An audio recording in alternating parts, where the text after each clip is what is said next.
Yeah, I do too. The shows that I listen to that I find I like don't have like a big fancy intro.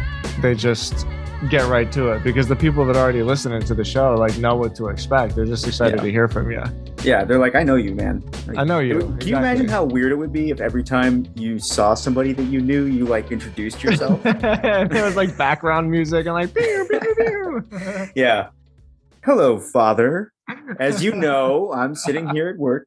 Hey, speaking of which, it's the 16th. So we need to circle back on something that we talked about a couple of weeks ago, which is your dad's podcast. Has it been published yet? No, he hasn't. And it's so funny you say that because I just talked to him yesterday and really, really gave him shit about it. So here's what happened. This is going to sound like sad. It's not meant to be sad at all. It's meant to be like a celebration of life. But my grandmother, his mother, is like really, really suffering from dementia. And so he wanted to record like an episode with her because she still has like her beautiful, thick Scottish accent, you know, and it's like a cool way to get her voice since like my generation is all Americans now. So we ain't, I still got family in Scotland, you know, but point is, it was like a cool way to document this part of life, right? But the recording just like didn't go well, you know, he just felt squirrely about it. And so he didn't publish it. But like that exact moment is such a reason why like you have to publish it because it's never going to get any better than what it is, right? And so yeah, on my way to the gym yesterday, I was in the car and I had my headphones on so I could really lean into it, right? And I was really like yelling at him. I was like, Dad, like that's the whole point, you know, like you have to publish it. It's never going to be perfect. Like you have to publish it. So man, I'm so happy you brought that up. I didn't realize that it was the 16th and I didn't realize that month had passed, but here's what we're going to do. I'm going to just give out my dad's email when we send this thing out in the newsletter. And I'm just going to tell We're just going to dox him. Yeah, to email my dad and yell at him. So I'm not going to do it over the air, but sign up for my newsletter. Actually, that's more appropriate. Sign up for timstodds.com and I'm going to dish out my dad's email and I'm going to tell everybody to yell at him. You can yell at Tim on Twitter and then he'll just send your words. He'll forward them to his dad. Yes, that works too. Yeah, that works too. I get it though, man. I mean, I get it. You know how we had a whole episode on how nerve wracking it can be to hit that publish button. You've been doing it for years. I've been doing it for years. And I think, honestly, I don't know if I ever would have really gotten started without like the positive reinforcement from colleagues and stuff that I've had. I hope he publishes. I hope he hears this and I hope he publishes because the thing that I've always been surprised by is how often the things that I don't think are good that I put out there because I have to touch somebody in some way that I didn't think they would ever be able to do. It just makes everything feel like it's worth it. So, and like my family's dealt with dementia and Alzheimer's too. That's such a difficult road for somebody else to be able to. It sounded like he was thinking of publishing that episode with his mom publicly, right? Is that the idea? Oh yeah, for sure. I think there's a lot of people who are going to see themselves in something like that, and that it could really help them in ways that he may not even anticipate. So I hope he publishes, but I also get the hesitance. So you got at least one listener. If you publish, I'll listen to it, Mr. Stodzy. That's what's so tricky about it because you just never know. I mean, a perfect example. Last week, I struggled with that article so much, and even you saying at the very end, you're like, I can't believe this is a free blog post. You're like, this is like a $10,000 course. And I've been thinking about you saying that all week. And even my article this week, which isn't written yet because we're recording a day early today. We're recording on Thursday. But it is just all about this idea of like, what am I giving to the world? What am I giving to the world? And it was all from you saying that, you know? So it's, I'm not even trying to make it about me with like my specific example. I'm just relating to that you really, really never know if something is good enough. I'm doing air quotes for people listening. If something is, quote, good enough to be published, because it's not always about that. It's just about like meeting somebody where they are. Totally. Yeah. And I think we've talked before about that. Oh, yeah. Like the GPT-3 writing and how I did this experiment one time where I fed Moby Dick into GPT-3 and then had it write Hmm. some more. And some of the prose that it wrote was really, really beautiful. It was the first time I ever realized that it's not really the writer that makes the meaning, of what they're creating. There's something they're trying to convey, and that's important. But ultimately, it's the listener or the reader or whoever it is that's really going to key in on something, and it's going to affect them, hopefully positively. I think there's plenty of evidence out there these days to show that you don't always Right. control the which direction that swings. But yeah, I get it. I want to listen to it though, especially just given his field and the experience that he's got. I mean, you mentioned he'd done a couple other episodes before this one, just about like what it's like to be on the ground in Philly as a paramedic for Hmm. that long. It sounds crazy, and I think we need more of that too. More storytelling from the front lines these days, because we've gotten, and to somewhat, actually, I'm guilty of this myself. Like, I research businesses and I try to share those stories on, but like, we need people who are actually out there doing it to be telling stories too. And I'm not just Hmm. talking about business. I'm talking about like the different wars that are out there. It's way more helpful when you have wartime correspondents who are actually on the Totally. ground and can give you some kind of clear picture. Yeah, So, man. Totally. anyways, yeah, that's a long story. That's a long way of saying, Hit publish. hit publish, everybody Hmm. who's listening to this. Yep. Speaking of publish, we got a bunch of things we got to talk about today, man. One thing I want to go through, I want to talk about Sahil Bloom. We'll get there though. I don't want to talk about Excellent. him yet.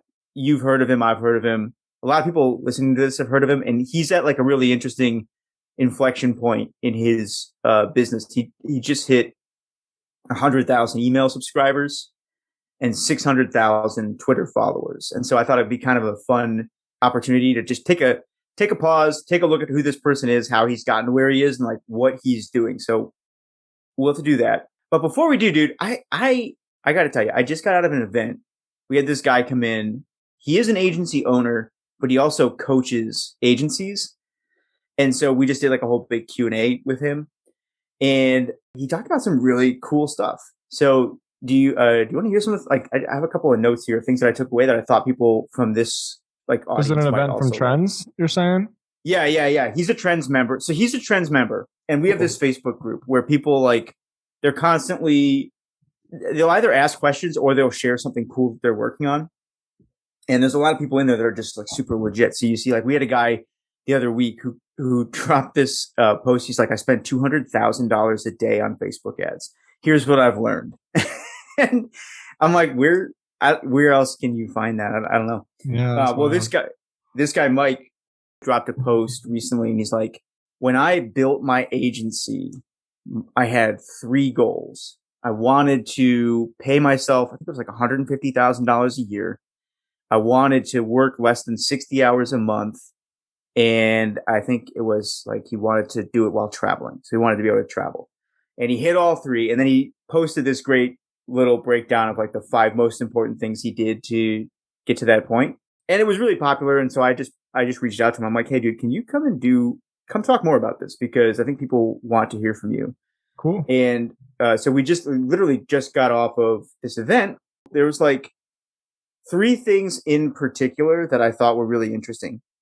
One is tips for like two tools people can use to find local leads if you're doing like Hmm. lead gen like on a local basis. Another one's like related to mindset for pricing, and the last one is a really good exercise for how to, I guess it's kind of like how to fix everything, because it's like how to raise your prices, how to communicate your value prop better. Basically, everything around pricing and how you're selling. He went through this exercise called "Stressed to Success." Have you heard of this before? Never. It's interesting because it's not his. He picked it up from somewhere else, but he shared it. And the idea is, if you're in a situation where you're basically trying to sell a service, and you can be running into like any of several different issues with that. Maybe you don't know how to communicate it. Maybe you're not sure what it's worth. There's a couple different things that could be going wrong with that. This exercise will help. So what he said was, he goes, first thing you want to do is like get clear about who you're talking to. So are you selling to the CEO of a company? Are they the founder? Are they like a marketing manager? Who are they? And then there's three steps. So you need to know three to five of their main stressors. related to whatever your service is. So like, let's say you're doing copywriting, right? So their main stressor might be something like meeting their sales quota, right? Or like meeting Mm, their sales targets for the year. And they're not sure that they're going to do it. You identify what those high level stressors are, 3 or 5 of them. And then for each one, you go in and you find 3 to 5 implications of that stress. So, like, what does that actually mean for, I don't know, let's say their business? So, in the case of meeting sales targets, maybe the implication of being stressed over meeting sales targets is like a marketing manager is worried about keeping their job, right? Because they're not necessarily hitting sales targets. And then this is kind of the kicker. For each of those implications, you go in and you figure out a couple of, it's going to get meta, implications of the implications. Like, if you're stressed about keeping your job, what's going on in your life? Are you not sleeping? Are you not taking weekends? Have you given up on your hobbies? And by the time you go all the way down those rabbit holes for like a couple of the main stressors, what you've got is you've got 2 things. You've got really specific ideas for the problem that you're actually solving with clients, yeah. and potentially a much clearer idea of what the actual value is. Because if you dig in deep enough and you're like, okay, well, we're gonna help this company hit their whatever $2 million sales target for the year, you've now started to assign numbers to your output, and that's going to make it easier and easier to price yourself backwards from there. It reminds me of the that why exercise, where if you just keep asking why over and over and over again, you get to the actual like root of any problem. Right. Except not on sales calls. Yeah, exactly. Yeah, exactly. I thought the same thing when he said it. Okay, so that's the stress of success thing. The second thing he was talking about was like mindset. And I thought this was really helpful because I know, well, I know I've been through this. I'll bet you've been through it too. There's like this cat and mouse game with pricing. Like, pricing came up a lot in a lot of the different answers that he was giving people. And so I paused him and I asked him, I'm like, hey, I noticed that pricing is kind of an issue. And specifically, there's this thing where like some agency owners, or like just, it doesn't just have to be an agency. It's like service based Hmm. business owners. They run into a problem where they think they have to increase the number of services they offer because they don't think they could price their service high enough to really run the business. So they're like, oh, we do copywriting, but we also do Google ads, we do SEO, we do all these other things because maybe they're really an expert at copywriting, but they don't think they can charge enough for that. And he's like, no, that's not what you do. What you really need to do is you need to like focus on the thing that you're really good at, figure out what its value is, and like charge a lot for it and become the person who is the expensive version of whatever that is. There's an issue with that though, because on the one hand, you may not as an owner think that you can charge enough. And on the other hand, if you try to raise your prices, you also really need to believe in your pricing. Otherwise, you can't sell it. Yeah. And so there's like this chicken and egg thing where it's like, and I don't know about you, but for me, a lot of the times with like money that I've earned, it's only after I start earning it that it really feels like it's like, oh yeah, I'm totally worth Of this, you course. know? Yeah, of Yeah, course I'm worth that much. yeah, like yeah. So I asked him like, well, how do you solve that, and how do you solve that? Because a lot of times the belief comes after raising your prices, and so he talked through a couple of good questions to just kind of ask people. But the big thing that he said was he's like, you have to understand that it's not lucky that you ended up where you were. Like maybe there was some element of luck that presented an opportunity, but for enough people to say yes to you, for you to be doing what you're doing right now, there has to be something to it. There's not enough dumb people in the chain for you to have gotten where you are purely based on luck. And so the questions that he asked were really about peeling back the layers of that belief and really kind of convincing yourself that you actually are good at something particular, that it does deliver value. So he was just saying, he's like, let's say agency owners as the example. It's like, take your biggest client and like ask yourself, what is the most profitable project you've done for them? Not profitable for you necessarily, but profitable for them. Like, what's making them the most money right now? And what was involved in that? What did you do well? What was easy about it? What came naturally to you? Those kinds of questions are going to help you start to land on the like pieces of your business that you are exceptionally good at. And then those are what you really want to double down on so that you can raise the price on them and then just trim away all the extra fat. I like this guy. I personally agree with all of that. I do think it's cool to talk about that chicken and egg issue with pricing because it's such a funny thing. And then what does everybody always say? Well, just fake it till you make it. It's Yeah. like, okay, cool, but it's not like I'm trying to look confident walking down the hall at school. Like I'm trying to convince somebody to give me money. And so like pros can like sniff that out, right? Like if you fake it till you make it on a sales call, if you got someone who really knows what they're doing, they can tell. Like they'll be able to smell it. Like, no, I don't know why. I just don't trust you, and I'm not gonna do this. I don't necessarily have any good advice to give on it, just only experience to share. And like my experience is that if you ruthlessly commit to not just like saying you're the best, but actually being the best. And so this is like the trick for me. And I don't know about anybody else. This is just my experience. In a lot of service based businesses, people compensate for this by measuring data points that are kind of irrelevant. So for SEO, for site traffic in general, let's just say you're a digital marketing agency. It's really, I shouldn't say really easy. It's pretty damn easy to make graphs go up to the right. Like you could always find some metric about what's going well. And it's very, very difficult to truly, truly look at like the truth right in the face as a company and say what it is that you're going to provide for your clients. And for us, it's phone calls.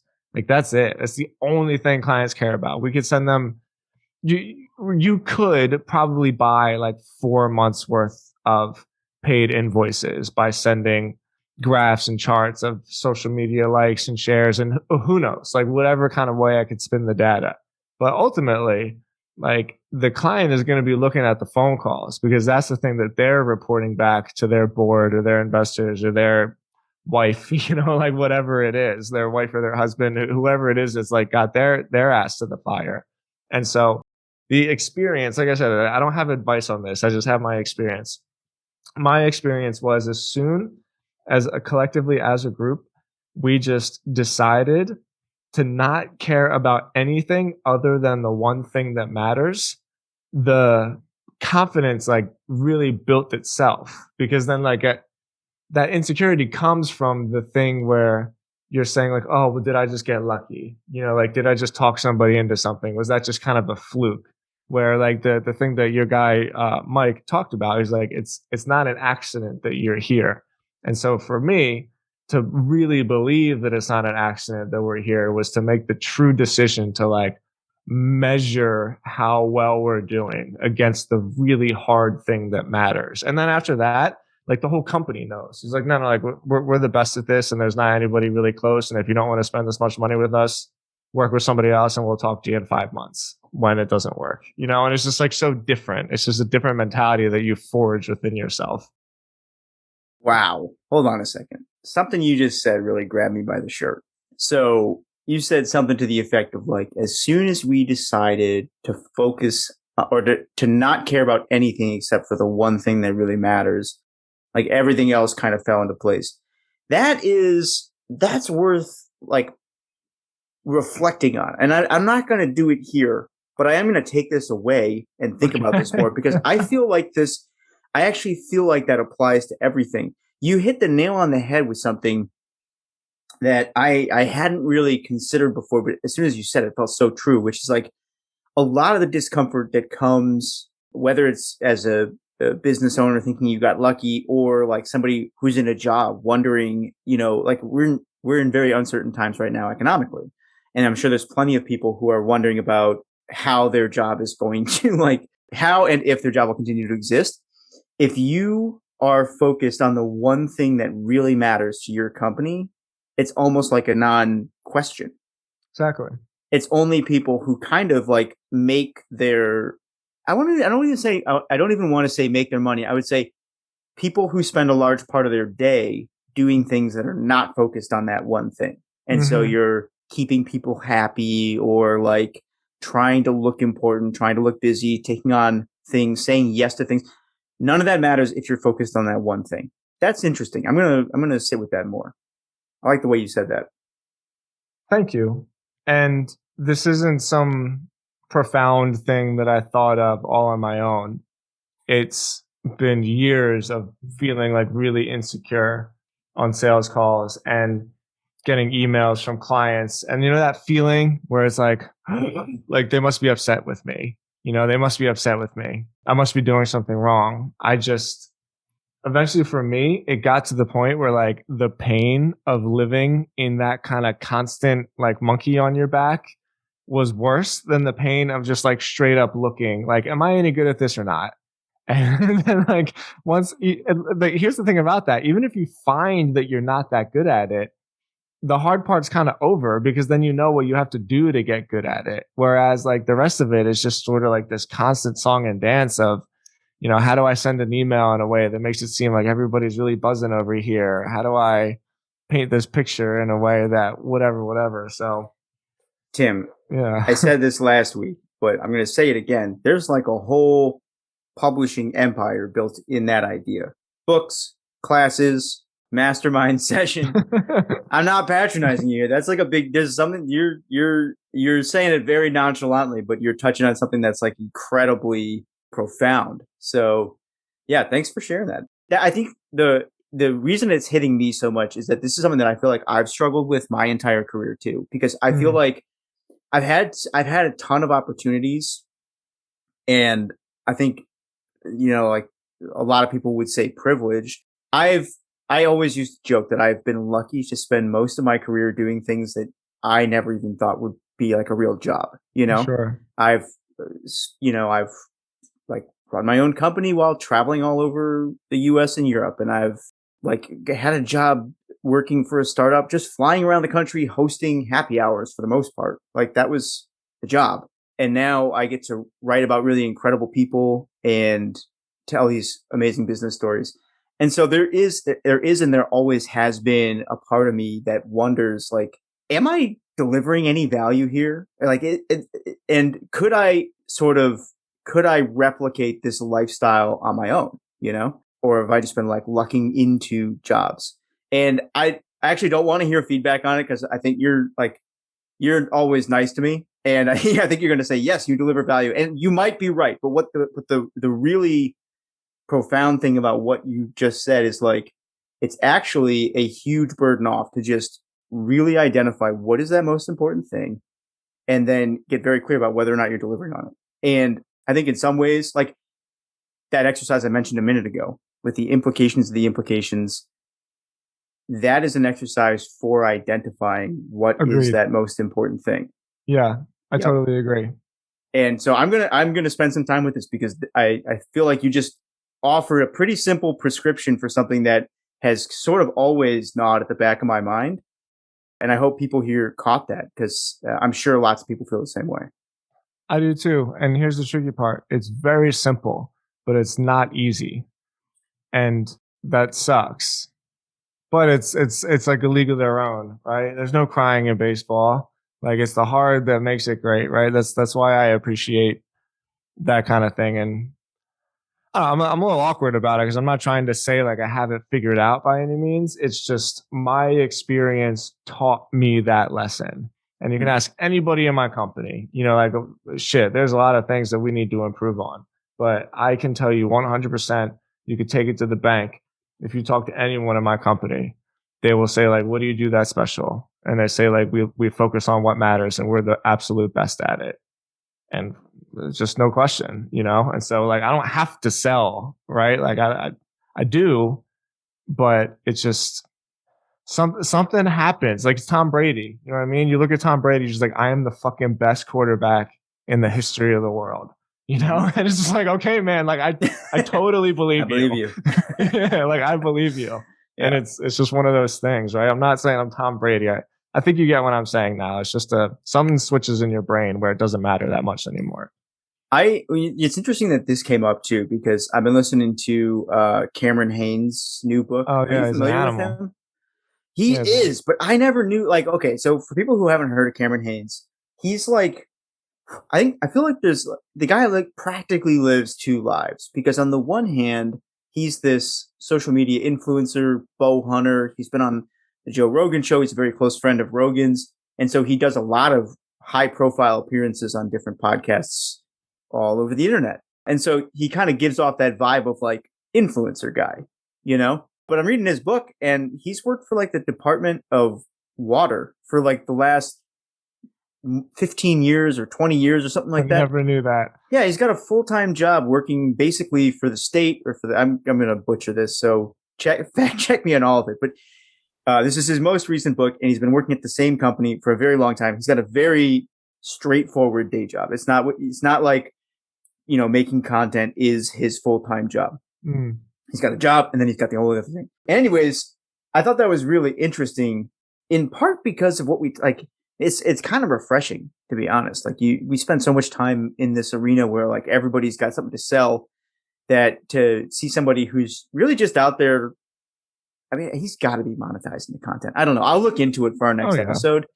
But the fact that he's still working that job to me indicates something about what his priorities are and how they're not necessarily just being an influencer. But the reason that I brought him up in this context was because he talks about something very similar. Like his thing is bow hunting. And he is like the Michael Jordan of bow hunting. I don't know if he would use that term, but for like elk hunting, apparently the Yeah. average Elk success rate. especially. Yeah, apparently average success rate for like a career elk hunter is like 10%. And Cameron Haynes has been 100% effective, which means he gets an elk every time he goes out, which is unheard of. And you listen to the book, and his reason for that is that is his Michael Jordan thing. He is 100% dialed in on bow hunting. And so I've been thinking a lot about like what do you think your version of elk hunting would be? Have you ever found it? Is it a problem if you haven't found it? Or like, well, I'll pose that to you. Have you found it? What do you think yours would be? It's getting phone Uh, numbers, getting phone calls. I have found it, man. And I think this is a really cool topic to talk about because creators, you know how I hate that word, but let's just say people that create content on the internet, I think a lot of them fall into that trap of like, I need to have my thing, right? Like, I need to have my thing. And I wish I had a way to like put that into a really nice platter and say, like, this is how you find your thing. For me, it was the hardships in my life that brought me to this aspect of like service, and so I don't exactly know how I would quantify this, but it's the thing that I think about at night. Like, how can I give away as much stuff as I possibly can? Like that's my impact, is just give away what was so freely given to me.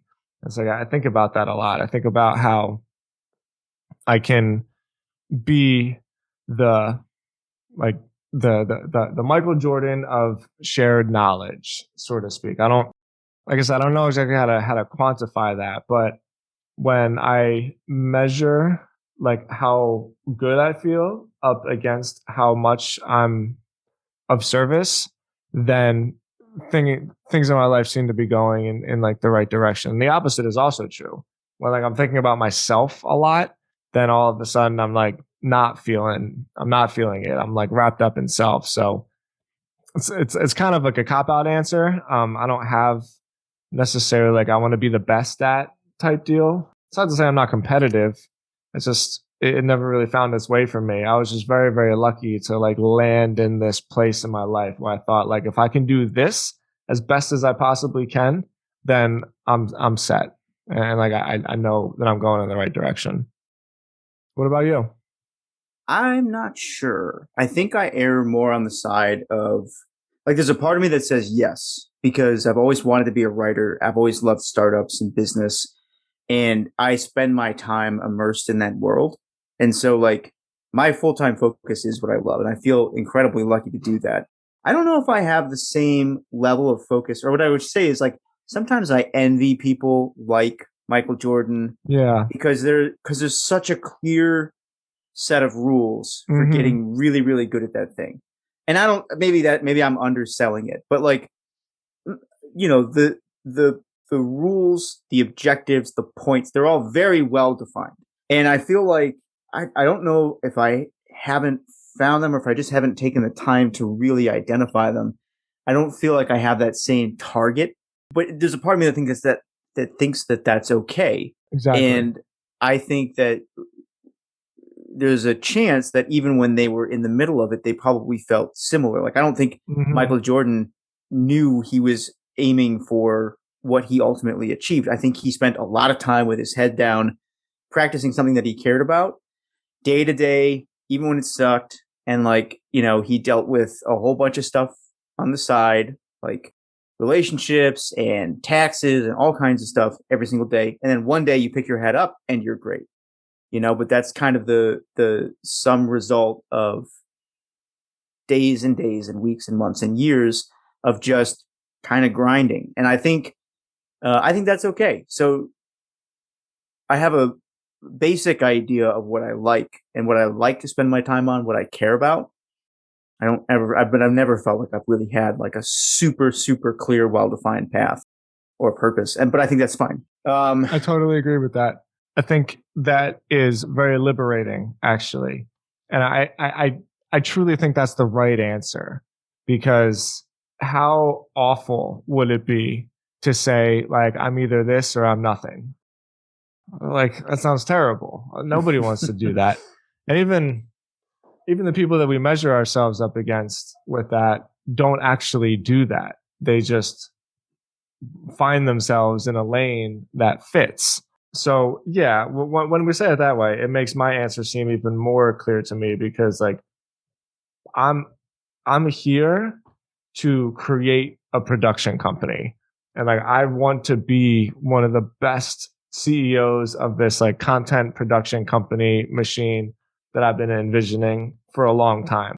But like I am not a production company, right? And it's almost it's hard when entrepreneurs and when creators and writers and YouTubers and all of them get stuck in there because that's why quote unquote personal brands are so tricky because like how do you brand yourself when you are so many different things? And like it's a hard thing for people to navigate. And so I think what you say is actually the right answer. The right answer is find the things that make you feel like you're contributing and then do those things as best as you possibly can for as long as you possibly can, and then one day you'll wake up and you'll think like, oh wow, my contribution to the world was this, and like you'll probably make money doing it as well. Yeah. But even if you don't, you'll kind of enjoy it along the way. And I think that's important too, given like I've always had an eye on long term economic trends. Like there's like, we're dealing with high inflation right now. And if you read history, there have been times in even the recent past in different countries when people had worked their entire life to save up, maybe doing something that they didn't necessarily enjoy, and then Yeah. all of a sudden, all that money was worthless. Yep. And like, could you imagine getting to the end like that? And Terrible. yeah, and so I think about that a lot. I think it's important to keep top of mind and kind of continually ask yourself, like, is this thing that I'm doing, is it worth it, even if it doesn't pay? Yeah. And to be honest, that was one of the things that hooked me at my job. I shouldn't say this on the air because like I like my paycheck, but I would do it for free. And I first got that job right at the beginning of the pandemic, so another very precarious like economic situation, and I was contracted with them. And I just remember thinking to myself, I'm like, I was contracted for like 20 hours a week, but I was putting in between 40 and 50. And I just remember thinking, I'm like, yeah, it's because I would, this is what I want to do. I would Yeah. totally, totally do this for a job. I would do it for free. And so I'm going to just work my ass off here. And I kind of like that, man. Cameron, I mean, I live a pretty easy life, not like out there running marathons every day like Cameron is, but I like that guys like him are out there and they're starting to get popular again. Cause for a long time, it was all about, living as easily as possible. And there is something to that, but it's also refreshing to hear somebody else say, well, actually, you just got to work really hard. Like, Yeah. hey, if you want something, go just work really hard. What do you want?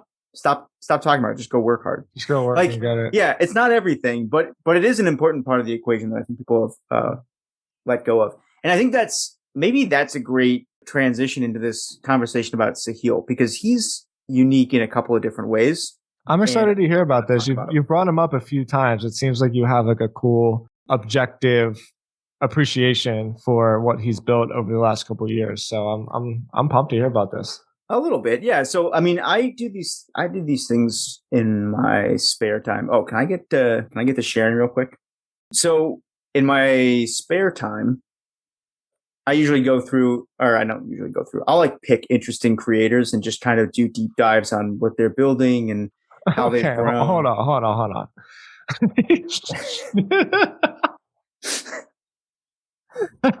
You know what? It's fine. Keep going. Just keep going. Question? Question No, from the back of the room? It's crazy. This is crazy. So, anyways, I professionally stalk creators, but no, I think it's cool. Not There's even like, professionally. It's in your spare time. Like, scroll back up. Did you actually graph out his entire Twitter account over the course of 8 years? is that weird? I don't know. Maybe it's not. I don't know. Yeah. Holy shit! I got tears. Well, just to be clear, this is what I do for work. So it's a pretty natural extension of what I do for work for companies, and we'll do it for creators too. So yes, I did. I went back and Sahil's interesting, but there's only a handful of them, right? There's like a handful of people in business Twitter that are like really well known right now. Mm-hmm. And so what I try to do is just kind of look at each one and see what they're doing and why it works. But he stood out to me pretty early on because of how fast his Twitter audience grew. Let me give people the high level, because we've laid out this model a couple of times. And so for anybody who hasn't heard about him, I want him to know like who he is, what his deal is, and why he's actually interesting. If we talk about the model that we've laid out, we always say there's basically 3 steps to this creator type business model. First is cash flow. Second is building your audience. And then on the third stage, you basically build products that monetize that audience. So for anybody who doesn't know Sahil, he basically started out as like an analyst at this company called Altamont, which for whatever reason I can't pronounce. But it's like a Wall Street company. They got almost $4 billion under management, and he was like spent the first 8 years of his career there. So for like most of his career so far, he's a young guy. He's like a little younger than me. I think 30-ish. He was like a Wall Street guy. So that was how he started out. And then right when the pandemic hit, he started tweeting. That was 2 years ago. In those 2 years, he's built an audience of like 600,000 Twitter followers, 100,000 email subscribers, and then a whole bunch of products in the back end. So he's really he's interesting because he's built a large following in a short period of time. The other reason I think he's interesting is that when you really dig into it, there's 2 things. One, he's very good at being consistent, which is rare. It's something that I'm personally pretty bad at, but his consistency has allowed him to get a lot more out of a lot less work than I think most people would think is necessary. So that's one thing that's kind of interesting. Okay, so let me just step through our 3-part model first. I mentioned cash flow first. So he spent his first 8 years on Wall Street, started as an analyst, which is like super junior role there, ended up as a VP. And then when he left the company, he's now an advisor there. So that's pretty interesting right out of the bat. But that was his cash flow. Now, he kept that job. I didn't realize this, or at least this is based on LinkedIn. We should have him on here to just like validate any of these things that I say, because I'm not sure some of them might be wrong, but according to LinkedIn, he was like still working that job well into building his audience. So there's one lesson for people right out of the gate. Yeah. Like keep your job. Yeah. Yep. Yeah. Keep your job. Started building his audience in May of 2020. We can go into some detail on how he did that, but primarily Twitter. He would write 2 threads a week, high quality threads, mostly on like financial markets. And then he would basically repost those threads as newsletters. And that's how he started getting his newsletter. And I've gone back to the threads, I've gone back to the newsletters, and for the most part, at least early on, the newsletter was a verbatim copy of the thread. So not a huge investment of time creating the newsletter. It was more like just packaging the same content in a different medium for people who weren't like big Twitter users. Okay. Starts building that in May of 2020. And like Tim said, I charted it out. His Twitter grew pretty fast. He also shared this chart the other day of like how his newsletter subscribers grown. And what I thought was kind of interesting about this, people read or listening won't see it, but it's up on the screen now. It's It's pretty linear. it's very linear. And Yeah. you can see if you really look close, like there's a hop. I don't know if that's weekly or just, it looks like just about every week or so. There's this little hop up, and I bet you that's when the newsletter ships or when his Twitter thread goes out. And Yeah. so people looking at this, I think the second lesson there is just keep doing it. Actually, what we were saying a couple minutes ago, you just keep grinding. Like he got to 100,000 subscribers by just consistently shipping for the last 2 years and literally nothing else. There's basically no hockey stick on here, you know? So that's an important lesson for people. We're a little short on time, so I don't want to go too deep in his growth, like the tactics and stuff. But suffice it to say, he didn't monetize anything until about a year in. So May of 2021 is when the newsletter started getting ads. I think that was pretty much the first. So he puts ads on his newsletter. Was that is yeah, and so there's basically 5 or 6 monetization streams. So he has the newsletter at this point that's got ads. He does a podcast with Greg Eisenberg. They've got ads. He does a job board, which is really interesting. I'll Cool. talk about that in a second. Yeah, I love job boards. interesting. Yeah, interesting front end product. And then he's got a Maven course, and the big one, I think this is probably where the bulk of his revenue comes from, is he's got his own like VC fund, or he's got a fund. I'm not sure if it's VC fund or not, but it's a fund that he just launched this year. So the takeaway for people listening though is like he kept his job, grew his audience for more than a year. He was at that job, at least according to LinkedIn, until August of last year. So that's like 15 months of growing a pretty substantial audience before he even stepped away from his job. And he's still got pretty consistent income from, he's an advisor to that company. I don't know if that pays or not, but he's also on the board of at least 4 other companies. And like the average pay for board members, at least non-internal board members, is somewhere between like 25 and 40K a year. So you're talking about, say, like $100,000 in board positions. So it's not like he just made the leap to being a full-time creator. And I think that's a point that we try to drive home often here. Yeah. That gets missed. And then, he's product-wise, he's got a lot of different products. And what's interesting about them is that they feed on each other. So like the newsletter he posts the podcast in the newsletter. And so the audiences sort of like build these growth loops against each other, but also he can charge more for advertising because his advertisers are not only being exposed to his newsletter audience, they're also going out on his different mediums. So I'll pause there because I've said a lot, but he's a really interesting case study to me. And this was kind of like he just hit this big milestone recently. So I've been revisiting some of my notes. I want to learn more about him. I don't know him. I hardly even know really who he is. I obviously have seen him on Twitter, but I don't know like his story or what he's built or anything like that. We should try to have him on. I'd be really curious to know. There's a few things I'd be curious about. And one of these things may sound a little cynical, and maybe it is cynical. I don't mean it to be. It's just something that I think about. I'm curious as to his cash flow. Did he keep his job? That'd be really cool if he did. Maybe cool is not the word. It would be another example of just humility and why humility is so important in just doing what you got to do to put the next foot in front of the other and not getting caught up in, all the buzz online and thinking that you got to quit your job and all that. I'd be really, really curious about his job board because I just think that they're such good products and they basically run themselves, which I love. So can I pause you there? What's up?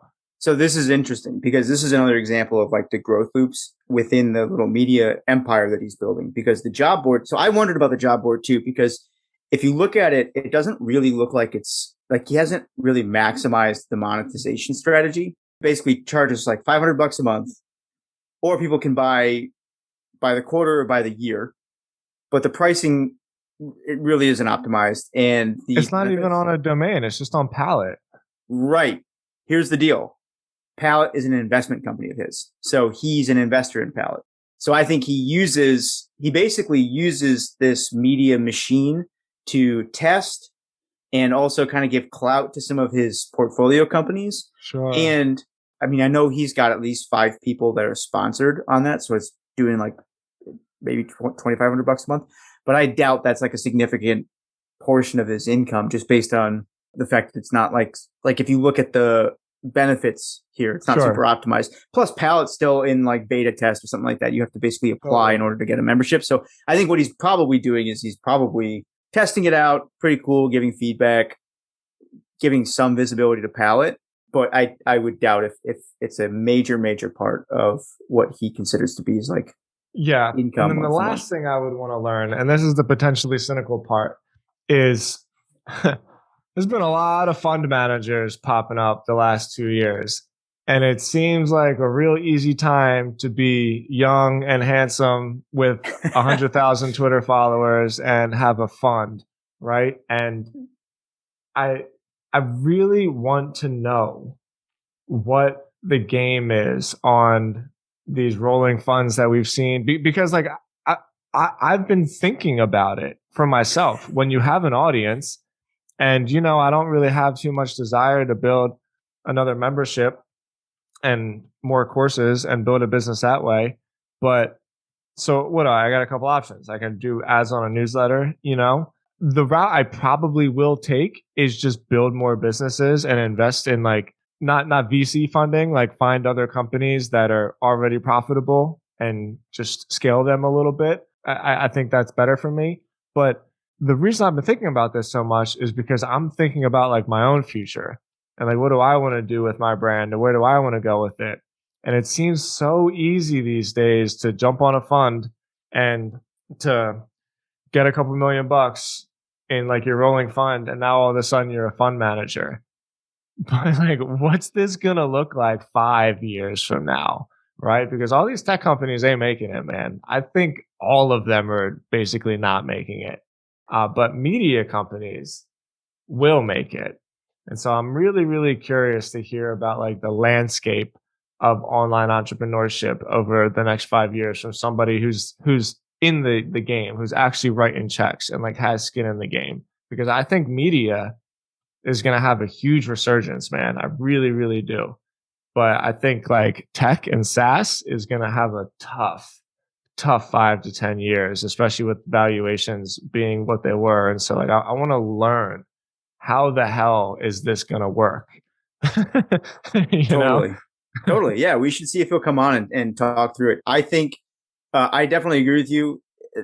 But to me, you know what it is? You know what it is? It's almost like there is no good reason not to do it if Yeah, you because are there's find nothing to yourself in a lose. certain if you find yourself in a certain position. For people who don't know, the way these funds work is I mean, you have to be an accredit. I don't know what the accreditation process is in order to Two raise hundred your own grand a fund. year.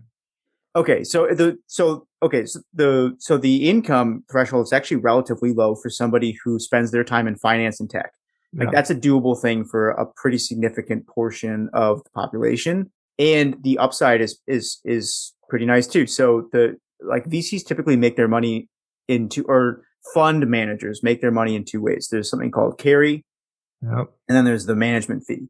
So the management fee is usually like a straight 2% on however much is in the fund. So in the case of Sahil, that's a $10 million fund. So that's 200K management fee per year. Now, some people waive that. Like I think when Sean Purry did his, I think he waived the management fee up He front. did. He sent it to me. Yeah. And sometimes that's because they're like, yeah, there's a lot of reasons for that, but it can just make it easier to get people in the door, or he's playing a longer term game. So I'm not saying Sahil is definitely making 200K on this thing per year, but that's one avenue. The other is the carry. Carries typically what that is for, again, people who may not have heard that term before. It's you basically get a percentage of whatever the fund returns. So if he makes 100% return on his money, typical carry is like 20%. So you can make 20% of that comes off the top and goes back to him. And some people will reinvest that. Some people use it to live their lifestyle, whatever you want. So like you get a $10 million fund, 20% carry on if he can double the fund over the next 5 to 10 years, that's $2 million in his pocket right there, plus the 200K per year management fee. it seems like a slam dunk. I don't see any good like business reason not to do it, as long as you have some advantage. Because what you don't want to do is you don't want to make all your money on management, because that means you lost everybody's Exactly. money, right? Exactly. Yeah. So yeah, we'll see, man. But the other thing is, like, I agree with you. It's going to be a tough couple years, but you've said publicly too, which is like all the best companies are made during these kinds of markets. For So sure. this is a great time to have a couple $1,000,000 sitting in a fund ready to deploy. I did the math. His company writes checks anywhere from $50 to $250,000, so he could make 200 bets over the next couple of years if he wanted to. And from what I've heard, unless you're really bad, like one Just in closing your eyes probably and throwing 50 or darts. 60 of those is probably Yeah. going to make it. Yeah. That's a good So point. Yeah, I would love to talk more about it. we'll see if I'm he'll just in come a on weird here. spot now, where like, what do I do? And I've thought about it. It's just, I don't want to be leveraging social clout to just make percentage off of people's money that I could Right. lose. You know what I Right. mean? It just seems kind of like it's like a racket, and I can't help it. I don't know Sahil at all, so I'm not even necessarily saying this about him. I've seen it. We've all seen it a lot over the last couple of years. There's a new fund like every other day, and like Right. how many of these funds are just. I hope it does well, but if it doesn't matter because I caught my 2% and I'm out the door.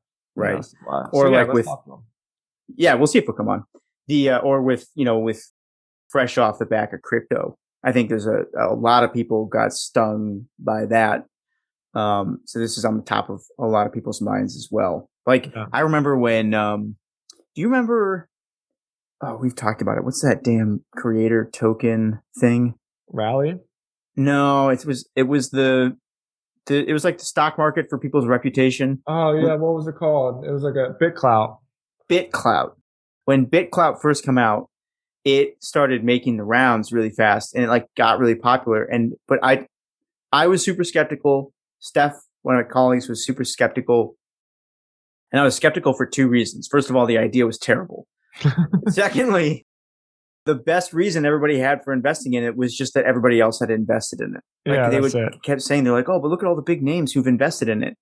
And what I think gets missed sometimes, and I know this for a fact because I've met like one of the two people who kicked off that chain of events, is that there's a lot of inside dealing that goes on. Yeah. People text people, they have friends, they get friends in early, and then they decide to make it super popular. So you're right to be skeptical. I think anybody is right to be skeptical of these people, and you ultimately have to go based on character. And I think one thing that's been interesting to me about Sahil is that he's very consistent, and I think that takes a certain amount. Like, that's one check on the right column for like sure. character traits that you would trust in somebody. So we'll see if he'll come on here and talk more Nice. to it. But it's a super interesting business model. Anyways, this was a lot. I think that hopefully that was interesting for people. I We'll loved link it, up man. We went through some great stuff this week. I loved it. Yeah. Well, we'll link up to everything in the show notes, and you're traveling. Safe travels, dude. Thanks, brother. I'll talk to you next week.